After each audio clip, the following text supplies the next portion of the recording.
शोएब साहब, अगर एक सुप्रीम कोर्ट का फैसला हो, पार्लियामेंट क्या उसको सेटिसाइड कर सकती है?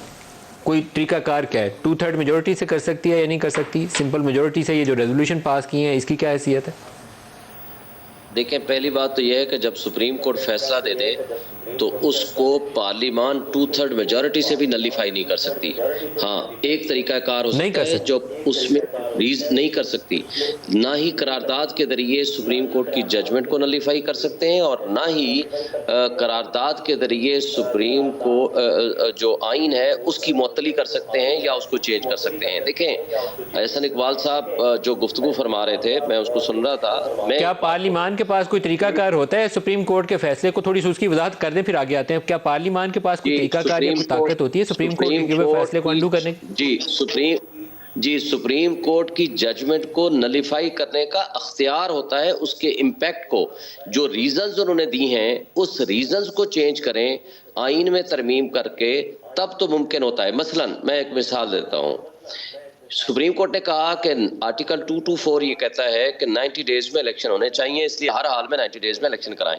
कल सुप्रीम कोर्ट की इस जजमेंट को वो नलीफाई, उसके इम्पैक्ट को करने के लिए पूरी पार्लियामान बैठ के ये कहती है कि notwithstanding the judgment of the Supreme Court of Pakistan, हम आर्टिकल 224 में ये अमेंड कर रहे हैं। हम ये कह रहे हैं कि 3 महीने के बजाय ये 4 महीने में इलेक्शन होगा। फिर देन ये कहा जाएगा कि जो रीजंस सुप्रीम कोर्ट ने दी थी उसका इम्पैक्ट नलीफाई कर दिया है पार्लियामान ने, लिहाजा वो रीजंस जब तक खत्म नहीं होगी। और इस पे बड़ी तरीकाकार मौजूद है, लेकिन उसके लिए क्या 2/3 मेजोरिटी चाहिए या सिंपल मेजोरिटी चाहिए? देखें, जो इनको अगर की इंटरप्रिटेशन हुई है तो 2/3 मेजोरिटी चाहिए। अगर किसी कानून के बारे में उन्होंने राय और रीजन दी है तो फिर वो सिंपल मेजोरिटी के जरिए भी हो सकता है। लेकिन यहाँ तो चूंकि राय है, सुप्रीम कोर्ट ने दी है, वो आइन की इंटरप्रिटेशन की है, आर्टिकल 224, आर्टिकल 220 की और 208 की। तो इसलिए इसमें अगर वो रीजंस चेंज करनी है, जिस रीजंस की बुनियाद पर उन्होंने जजमेंट दी है या जो इंटरप्रेट किया है, तो वो 2/3 मेजोरिटी बगैर नहीं हो सकती। इसके ऊपर सुप्रीम कोर्ट सर, लेकिन यहाँ एक मेरा सवाल है शोएब साहब, नहीं मैं इसको थोड़ा क्लैरिफाई और कर लूँ। इस पे एक सवाल है मेरा। जब हम कहते हैं कि 90 रोज़ के अंदर इंतखाबात आइन के अंदर एक शर्त है, बिल्कुल क्लैरिटी के साथ है, इसमें कोई भाम ही नहीं, कन्फ्यूजन है ही नहीं है।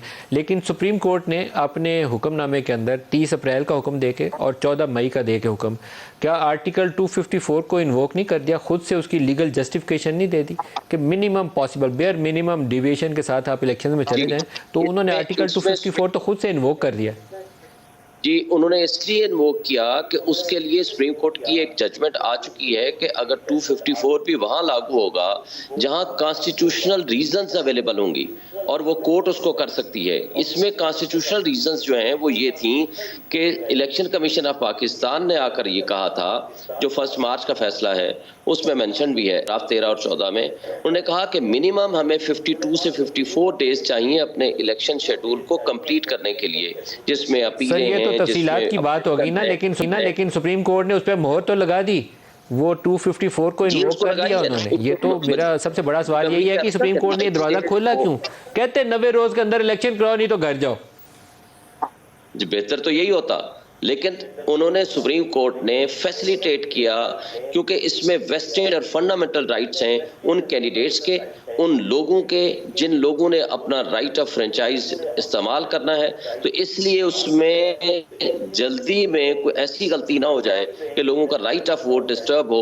तो उन फंडामेंटल राइट्स को प्रोटेक्ट करने के लिए सुप्रीम कोर्ट ने आर्टिकल 254 का सहारा लिया। रेड विद आर्टिकल 184, 187 और 190 उन्होंने वो पावर्स अपनी इस्तेमाल। तो सर, फंडामेंटल राइट्स तो फिर अभी सेंसस हो रहा है, उसमें भी फंडामेंटल राइट्स बाकी हैं। जो ट्राइबल एरियाज की मर्जर हुई केपी में, वहाँ पे भी फंडामेंटल राइट्स बाकी हैं, क्योंकि वहाँ नशिस्तों का फैसला होना है।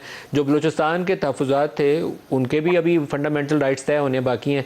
कराची के अंदर MQM का बहुत बड़ा इशू है, उनके फंडामेंटल राइट्स भी तय करने जरूरी हैं। तो उनको हम कैसे नज़रअंदाज करेंगे?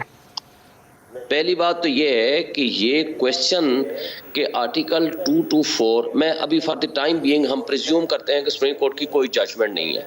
तो क्या ये पार्लियामान ये अपनी जो ऑब्लिगेशन है, जो कॉन्स्टिट्यूशनल जिम्मेदारी है, वो अदा करने में कासिर नहीं है कि जो ये फरमा रहे हैं कि एक ही दिन में इलेक्शन होने चाहिए? मैं एक मिसाल देता हूँ। आप ये सोचें कि पहले साल ही एक टूट जाती है, किसी भी वजह से कोई भी रीजन है, या at the sweet will of the chief executive, खा वो नेशनल असेंबली की हो या वो प्रोविंशियल असेंबली हो, तो क्या वो 4.5 साल या 5 साल वो इंतजार करेगी ताकि बाकी असेंबली आ जाए?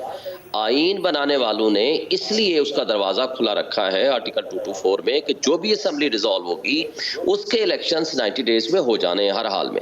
मुझे ये बता दें, आज इनकी असेंबली की मुद्दत खत्म होनी है 13 अगस्त को, कल ऐसी असेंबली बन जाती है, ऐसी गवर्नमेंट आ जाती है इंटरम सेटअप, और वो ये कहती है कि जनाब हमारे पास फंड्स नहीं है, हमारे पास नफरी नहीं है, हम 2 साल के लिए इलेक्शन नहीं कराते।